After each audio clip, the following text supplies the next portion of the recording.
వృషభ రాశి వారికి నవంబర్ 21 నుండి నవంబర్ 30 వరకు గోచార ఫలితాలు ఏ విధంగా ఉంటాయో తెలుసుకునే ప్రయత్నం చేద్దాం. ఇక్కడ వృషభ రాశి వారికి జన్మంలోనే గురువు యొక్క సంచారం జరుగుతోంది. కానీ ఆ సంచారము వక్రగతిలో జరుగుతున్న కారణంగా మనము వ్యయస్థానంలో ఉన్నటువంటి ఫలితాలని మనం చెప్పుకోవలసి ఉంటుంది. ఇక్కడ వ్యయస్థానంలో గురువు యొక్క సంచారం వల్ల ఏమి జరుగుతుంది అంటే ధన వ్యయం జరుగుతుంది. అయితే ఆ వ్యయమైనటువంటి ధనము మంచి శుభకార్యాలకు లేకపోతే దైవ కార్యాలకో లేదా భవిష్యత్తులో మనకి ఏదో రకంగా ఉపయోగపడేటటువంటి ఖర్చు అయి ఉంటుంది. అది దాన్ని మనం వ్యయంగా తీసుకోవచ్చు అంటే వ్యయం అయితే వ్యయమే కాదని కాదు. కానీ ఆ వ్యయం వల్ల మనకి భవిష్యత్తులో చాలా చక్కటి ఫలితాలు మన పిల్లవాడు పొందగలుగుతాడు. పిల్లవాడి ద్వారా మనం పొందగలుగుతాం. ఈ విధమైనటువంటి పరిణామాలన్నీ కూడా మనకి గురువు జన్మల్లోనే అంటే వృషభ రాశిలో నుండి వక్రగతిలో సంచారం వల్ల ఈ విధమైన ఫలితాలు కలుగుతూ ఉంటాయి. ఇక తృతీయంలో కుజుని యొక్క సంచారం కనుక మనం తీసుకున్నట్టయితే తృతీయంలో కుజుని యొక్క సంచారం మనకి చాలా శుభప్రదమైనటువంటి ఫలితాలన్నీ కూడా మనకి ఇస్తూ ఉంటుంది. అక్కడ మనం పనిచేసేటటువంటి వృత్తి ఏదైతే ఉందో అక్కడ వారి యొక్క మనకంటే పై నుండి పనిచేసేటువంటి వారు అంటే మన పై అధికారులు అనుకోండి, మన పై అధికారులు కావచ్చు, మనతో పనిచేసేవారు కావచ్చు, మన కింద వారు కావచ్చు, అలాగే గవర్నమెంట్ ఉద్యోగమైనా కూడా మనకంటే పెద్ద ఆఫీసర్లు ఉండొచ్చు, మన కింద పనిచేసేవాళ్ళు కావచ్చు, అలాగే మనం ఉండేటటువంటి పరిసరాలలో మన ఇంటి పక్క వారు కావచ్చు, వాళ్ళు కూడా అందరూ కూడా సహాయ సహకారాలు మనకి ఈ కుజుని యొక్క ప్రభావం వల్ల చాలా చక్కటి సహాయ సహకారాలు మనస వాచ కర్మణ 3 రకాలుగా కూడా మనకి చాలా చక్కటి సహకారం అందిస్తూ ఉంటారు. అలాగే మన సోదరులు ఎవరైతే ఉన్నారో వారు కూడా చాలా చక్కటి ఈ మంచి సహాయ సహకారాలు మనకి అందించేటటువంటి అవకాశం ఉన్నది. అలాగే కొంచెం కోపము అవి కూడా తగ్గించే అవకాశం ఉంటుంది.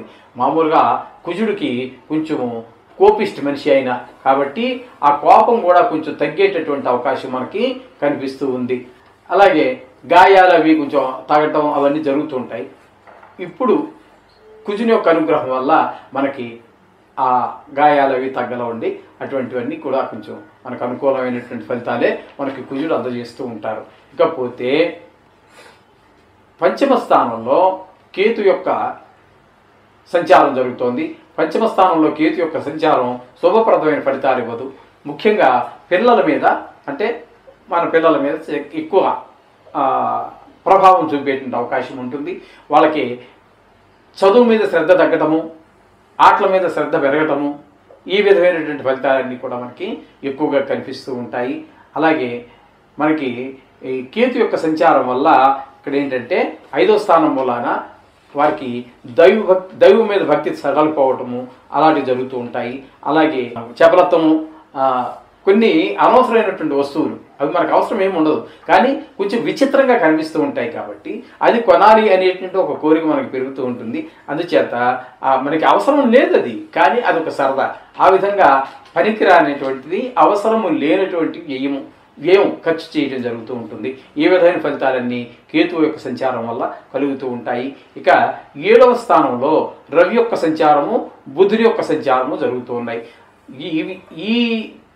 ఈ 10 రోజుల్లో మనకు జరిగేటువంటి విశేషం ఏంటి అంటే ఏ ఒక్క గ్రహము కూడా ఈ నవగ్రహాలలో ఏ ఒక్క గ్రహము కూడా 2 రాసులు 3 రాసుల్లో సంచారం చేయటలేదు. ప్రతి 9 గ్రహాలు కూడా అంటే చంద్రుడిని వదిలిపెట్టండి, చంద్రుడు ఆయన 2.5 రోజులకే వెళ్ళిపోతూ ఉంటారు. అది కాకుండా మిగతావన్నీ కూడా ఒకే రాశిలో సంచారం చేస్తూ ఉన్నాయి. ఇక్కడ రవి యొక్క సంచారం 7వ స్థానంలో జరుగుతోంది. అక్కడ తద్వారా ఏంటంటే రవి యొక్క సంచారం 7వ స్థానంలో శుభ ఫలితములను ఇవ్వజాలదు. కొంచెం భార్యాభర్తల మధ్యన కొంచెం చిన్నపాటి మనస్పర్ధలు రావటము, లేకపోతే మాట పెరగటము, ఇట్లాంటివన్నీ కూడా కొంచెం మన సూర్యు యొక్క ప్రభావంలో జరుగుతూ ఉంటుంది. ఇకపోతే బుధుని యొక్క సంచారం 7వ స్థానంలో అనుకూలమైనటువంటి ఫలితాలన్నీ ఉంటాయి. తద్వారా కొంచెం వ్యవహారాలన్నింటిలో కూడా బాగుండటము, మనం ఎవరితోనో భాగస్వామ్యంతో వ్యాపారం చేస్తున్నట్టయితే అక్కడ ఆ వ్యాపారంలో లాభాలు రావటము, అట్లా కొంచెం అన్నీ ఉంటూ ఉంటాయి. ఆ విధంగా బుధుని యొక్క సంచారం చాలా ఇప్పుడు రవి యొక్క సంచారం వల్ల ఏ విధమైనటువంటి దుష్ప్రభావాలు చెప్పుకున్నామో ఇంచుమించుగా వాటికి తద్భిన్నమైనటువంటి ఫలితాలన్నీ కూడా బుధుడు ఇస్తూ ఉంటాడు. ఆయన వెనకలాగుతూ ఉంటాడు, ఈయన ముందుకు తోస్తూ ఉంటాడు. అయితే రవి ఎగస్ట్రాగా అంటే ఎక్కువగా చేసేటటువంటిది ఏంటంటే ఆయన ఆరోగ్యకారకుడు కాబట్టి కొన్ని అనారోగ్యాలు, చిన్నపాటి అనారోగ్యాలు కలగజేసే అవకాశం ఉంటుంది. బుధుడు ఆ విషయంలో ఏమీ కలగజేసుకోరండి. ఈ విధమైన ఫలితాలు రవి వలన బుధుని వల్ల జరుగుతూ ఉన్నాయి. ఇకపోతే వృషభ రాశి వారికి 8వ స్థానంలో శుక్రుని యొక్క సంచారం జరుగుతోంది. శుక్రుని యొక్క సంచారం 8వ స్థానంలో చాలా చక్కటి ఫలితాలన్నీ ఉంటాయి. అలాగే కొంచెం ఆయుర్దాయం బాగుంటుంది. అలాగే మంచి మంచి మాటలన్నీ వినవలసి వస్తూ ఉంటుంది. పెద్ద ధన నష్టం అటువంటివి ఏమీ జరిగే అవకాశాలు ఉండవండి. అలాగే కలహాలు కూడా ఎవరితోటి రావు. ఆ విధంగా చక్కటి కొన్ని సందర్భాల్లో మనకి సన్మానాలు కూడా జరిగేటువంటి అవకాశం కూడా ఉంటుంది. అలాగే సంగీతం, సాహిత్యం, నృత్యం ఇట్లాంటి వాటిల్లో అనుభవం ఉన్నటువంటి వాళ్ళకు కూడా వాళ్ళకి చాలా సహకరిస్తాడు. వాళ్ళ ఆ లలిత కళకు సంబంధించినటువంటి వాళ్ళు అభివృద్ధిలో రావడానికి వారి పేరు కొంచెం 10 మందికి పరిచయం అవడానికి ఆయన చాలా సహకారం అందిస్తూ ఉంటారు. అలాగే టీవీ రంగంలో ఉన్నటువంటి వారికి, అలాగే సినిమా రంగంలో ఉన్నటువంటి వారికి వీళ్ళందరికీ కూడా ఆయన యొక్క అనుగ్రహం బాగా ఉంటుంది 8వ స్థానంలో ఆయన ఉండటం వల్ల. ఇకపోతే 10వ స్థానంలో శని యొక్క సంచారం జరుగుతోంది. శని యొక్క సంచారం 10వ స్థానంలో అంత శుభప్రదమైనటువంటి ఫలితాలు ఉండవు. ఉన్న వృత్తో వ్యాపారమో ఏదో చేస్తుంటారు కదండి, మనిషి చేయకుండా అయితే జరగదు. కాబట్టి 10వ స్థానంలో శని ఉండటం వల్ల ఆదాయం తగ్గటం కావచ్చు. అదే ప్రభుత్వ ఉద్యోగము అనుకోండి, లేదా ప్రైవేట్గా ఎవరి దగ్గర పనిచేస్తున్నాం అనుకోండి, ప్రైవేట్ ఉద్యోగం అయినా కూడా అక్కడ చిన్నపాటి కొంచెం ఇబ్బందులు వృత్తిలో చిన్నపాటి ఇబ్బందులు కలిగేటువంటి అవకాశం శని భగవాన్ వల్ల కలుగుతూ ఉంటుంది.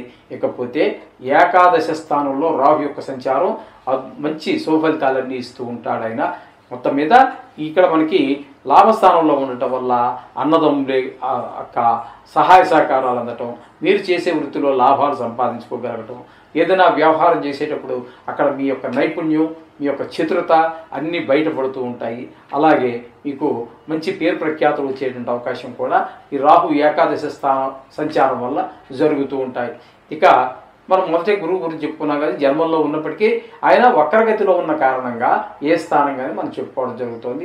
అయిన ఖర్చు కూడా శుభప్రదమైనటువంటి ఖర్చుకి లేదా మంచి పనులకి ఖర్చు చేయడమే జరుగుతుంది. ఈ విధమైన ఫలితాలన్నీ కూడా మనకి ఈ నవగ్రహాల వల్ల జరుగుతూ ఉన్నాయి. ఇక ఎక్కువ గ్రహాల అనుకూలత, తక్కువ గ్రహాల అనుకూలత అనేది పక్కన పెట్టండి. దీని యొక్క ప్రభావం చాలా తక్కువగానే ఉంటుంది. గ్రహాల ఒక 10-15% మాత్రమే ఉంటుంది, నిష్ణాతులైన వాళ్ళు చెప్పగలిగితేను. అంతకంటే గ్రహాల వల్లే లేదు అక్కడ. ఎంత నిష్ణాతులు అని చెప్పినా కూడా 100కు 100 ఎవరు తేలేరండి ఇది. ఎందుకంటే ఆ గ్రహాలు ఆ గోచారం అంతే. అది మీ యొక్క పూర్తి ఫలితాలు రావాలి అంటే మంచి జాతకం రాయించుకోండి. దానికి దీన్ని అనుసంధానం చేసుకున్నట్టయితే మీకు చక్కటి ఫలితాలు వస్తాయి.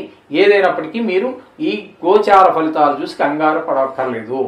అలాగే చెప్పేసి ఎగిరి గంతి వేయాల్సిన పని కూడా ఉండదు. మీరు నవగ్రహాలని అనుగ్రహం పొందటం కోసం నవగ్రహ శ్లోకాలు కానీ, బీజాక్షరాలు కానీ, అదే విష్ణు సహస్రనామం కానీ, అభిషేకం కానీ, ఇంతకుముందు కొన్ని పాత ఎపిసోడ్లో మనం చెప్పుకోవడం జరిగింది. చిన్న గుడులు ఏవైనా ఆర్థికంగా ఇబ్బంది పడుతున్నట్లయితే వాటికి సహకరించండి, ఆర్థికంగా సహకరించండి. లేదా మనసా వాచ కర్మణ అక్కడికి వెళ్ళి పొద్దుటే ఎవరో ఉన్నారు ఆ గుడి శుభ్రం చేయండి. ఇవన్నీ చేస్తే మీకు ఒక కొత్త నూతనమైనటువంటి ఒక ఆలయాన్ని నిర్మించినట్టు ఫలితం దొరుకుతుంది. అప్పుడు నవగ్రహాల యొక్క అనుగ్రహం కూడా మీకు తప్పకుండా కలుగుతుంది. అందులో ఎట్టి సందేహం లేదు. ఏదో ఒక విధమైనటువంటి ఒక దైవభక్తిని కలిగి ఉంటే మీకు దైవం ముందు ఇవన్నీ కూడా తలవంచవలసినటువంటివే. మనం కూడా శుభం భూయాత్.